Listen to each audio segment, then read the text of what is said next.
Budget 2026 के बाद अगर किसी बाजार ने निवेशकों के होश उड़ा दिए हैं तो वो है कमोडिटी मार्केट।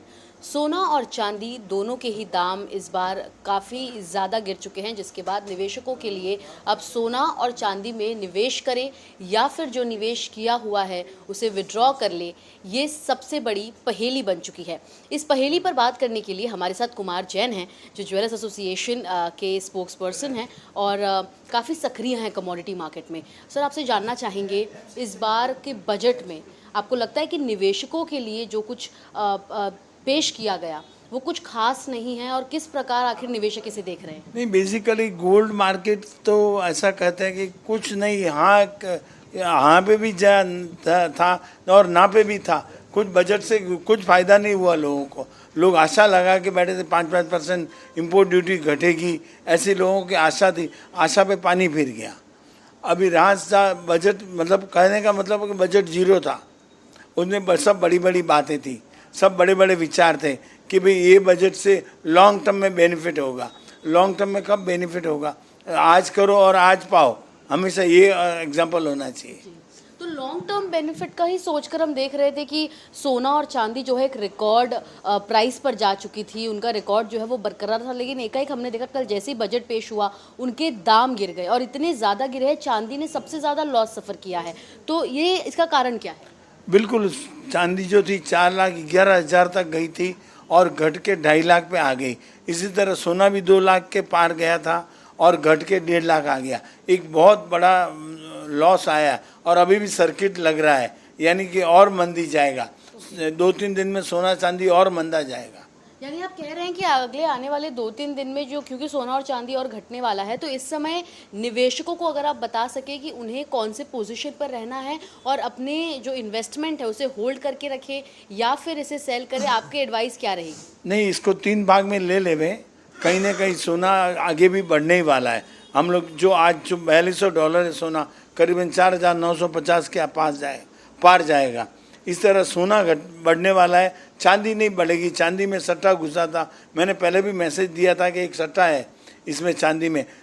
आगे भी चांदी 2 बार घटी है, 1,70,000 के 35,000 पे गई थी, एक बार 77,000 के 35,000 पे गई थी। इस तरह चांदी में मंदी है और सोने में कोई प्रॉब्लम नहीं है। सोना ऑल लॉन्ग टर्म में बढ़ेगा ही।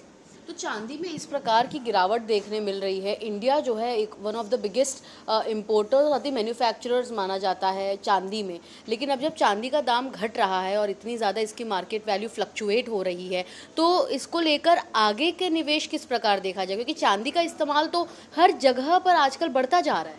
नहीं, बढ़ता जा रहा है, लेकिन उसके लिए इनफ चांदी है। आपने चाइना से इंपोर्ट करने की ज़रूरत नहीं है। चांदी माइंस से जो आती है, इंडिया में माइंस है इसके चांदी के, इसके लिए इंपोर्ट से जो आती है चांदी वो इनफ होती है। अब जो सोलार में या ईवी गाड़ियों में लगती है वो चांदी इनफ रहती है, कोई ज़रूरत नहीं है उसके। एक तेज़ी का बूमाट था, इसके लिए वो तेज़ी आ गई और वो तेज़ी के बाद वापस मंदी आई है। मंदी आई है और वो मंदी रहेगी भी। हमारे साथ बात करने के लिए विशांक जैन भी हैं। आपसे जानना चाहेंगे, यंग इन्वेस्टर्स जो हैं वो फिलहाल पूरी तरीके से जो है लॉस्ट है कहा जा सकता है। जिन्होंने नया निवेश शुरू किया था, कुछ सालों का पोर्टफोलियो तैयार ही किया था, कि एकाएक इस प्रकार की गिरावट मार्केट में देखने मिल रही है, सोना चांदी भी जो है फिलहाल निवेश करे ना करे, तो उन यंग इन्वेस्टर्स के लिए आपकी क्या राय रहेगी और किस प्रकार वो आगे अपना कदम रखें? पहली बात तो यंग इन्वेस्टर्स को बहुत फास्ट प्रॉफिट चाहिए, फास्ट मनी चाहिए। तो एक वो चीज़ उनको शांत करनी पड़ेगी, जहाँ पे एक थोड़ा लॉन्ग टर्म सोचना पड़ेगा उनको। 2, 4, 5 साल होल्डिंग पे उनको बेनिफिट काफ़ी ज़्यादा होएगा। अभी सिल्वर भी लास्ट 1 ईयर से सिल्वर और गोल्ड ने अच्छे रिटर्न्स दिए हुए, पर अभी एक डाउनफॉल आया है। ये डाउनफॉल का एक कारण बना है जहाँ पे ये लोग ने मार्जिन इंक्रीज़ किए। तो जहाँ पे परचेज़ के लिए यहाँ पे 5% मार्जिन चाहिए थे, अभी 66% मार्जिन कर दिए। तो इसके कारण एक हैवी शॉर्ट सेलिंग आया है, एक हैवी प्राइस करेक्शन आया है, जो मेरे ख्याल से एक अच्छा भी है मार्केट के लिए, क्योंकि यहाँ से गोल्ड और सिल्वर का पोटेंशियल काफ़ी अच्छा दिख रहा है। तो जिसको इन्वेस्ट करना है वो धीरे धीरे ये रेट से इन्वेस्ट करे, एवरीडे इनपुट करे। एक साथ लेने की ज़रूरत नहीं है, धीरे धीरे लेते जाए। लोअर प्राइस आवे तो भी लेवे और हायर प्राइस जावे तो भी लेवे। ये बहुत अच्छी एडवाइस दी आपने निवेशकों के लिए। अब यहाँ पर आपको कुछ खरीदार नजर आएंगे जो अक्सर जो है जब भी सोने और चांदी के दाम में थोड़ी सी गिरावट आए, इसका इंतजार जो है हमेशा से आपको खरीदार करते हुए नजर आएंगे कि गिरावट आए और ये सोना और चांदी में निवेश करें। इनसे बात करते हैं। आप सोना देख तो रहे हैं, लेकिन सोने का भाव देखकर कई लोगों की नींद उड़ चुकी है। वाकई नींद तो उड़ चुकी थी, अभी थोड़ा रेट कम आया है तो अभी हम लोग थोड़ा बाय करने का सोच रहे हैं कि जो मेरा इन्वेस्टमेंट 9 ग्राम 10 ग्राम का था वो मैं 12-13 ग्राम पे गया और ये सही समय है बाय करने के लिए, क्योंकि ऑल ओवर देखे तो सोना बहुत तेजी जाने वाला है। जो हमने देखा हुआ है, यहाँ पे एक चार्ट लगा हुआ है, देखिए मैं कब से वही देख रहा हूँ, जो 1875 से चालू होके आज 175 तक चला गया। तो मुझे आने लगता है भविष्य में और 2-2.5 लाख तक सोना जाएगा 100%। जाएगा और आप अपना निवेश भी जो है जारी रखेंगे। जी 100% जारी रखेंगे और सबको बोलते कि लेना ही चाहिए सोना, धीरे धीरे इन्वेस्ट करते रहिए और ये बेस्ट बाय टाइम खरीदने लेकिन का। अब देखिए, अगर ऐसा कहा जाता है कि जितना सोना यूएस के पास नहीं है, उससे ज़्यादा भारत की महिलाओं ने अपने घर में उतना सोना दबा रखा है। तो सोने का इम्पोर्टेंस जो है एक भारतीय घर में काफ़ी ज़्यादा माना जाता है। आपके भी घर में क्योंकि सोना होगा, महिलाएं होंगी, आप खरीद भी रहे हैं, तो सोने के इम्पोर्टेंस क्या है, ज़रा वो बताइए दर्शकों। देखिए हिंदुस्तान में गृहिणी के पास जो घर में लगभग 24,000 टन सोना मैंने कहीं पढ़ा था, तो उसके हिसाब से अगर आप देखें तो सरकार के भरोसे कोई इकोनॉमी चलने वाली है, किसी का सरकार के भरोसे घर नहीं चलता है। जो अगर इन्वेस्टमेंट जो सेविंग होती है उसके हिसाब से घर चलता है। आज सोना ये मेरे सुख दुख का साथी भी है और मैं इन्वेस्ट करूँ तो भी मेरे पहनने के लिए भी अच्छा रहेगा और सुख दुख का साथी है। अगर मेरे घर पे कभी भी कुछ भी आफत आती है, कुछ भी होता है, तो मैं सोना पहले बेचूंगा और जाके किसी को भी बता दूंगा भाई मेरे को ये 50,000 चाहिए, 5 ग्राम की चीज़ रख लें, तो कोई भी आधी रात को भी पैसा निकाल के देगा। तो सोना ऐसी एक चीज़ है कि आपका एक सहारा है, जो आप बोलते हैं ना, हाँ एक सहारा है ज़िंदगी भर का, तो वो छूटने वाला नहीं है। और हिंदुस्तान में हम सालों से ये हमारी रीति रिवाज में भी सोना उसी के लिए ही दिया जाता है, बेटियों को वगैरह। तो हम सोचते हैं कि सोने में और इन्वेस्ट करो और ये बेस्ट टाइम टू बाय है। बेस्ट टाइम टू बाय है। और जिस वजह से आपको यहाँ पर महिलाएं और लड़कियां भी जो हैं वो सोना खरीदती हुई नज़र आएंगी। इनसे बात करते हैं।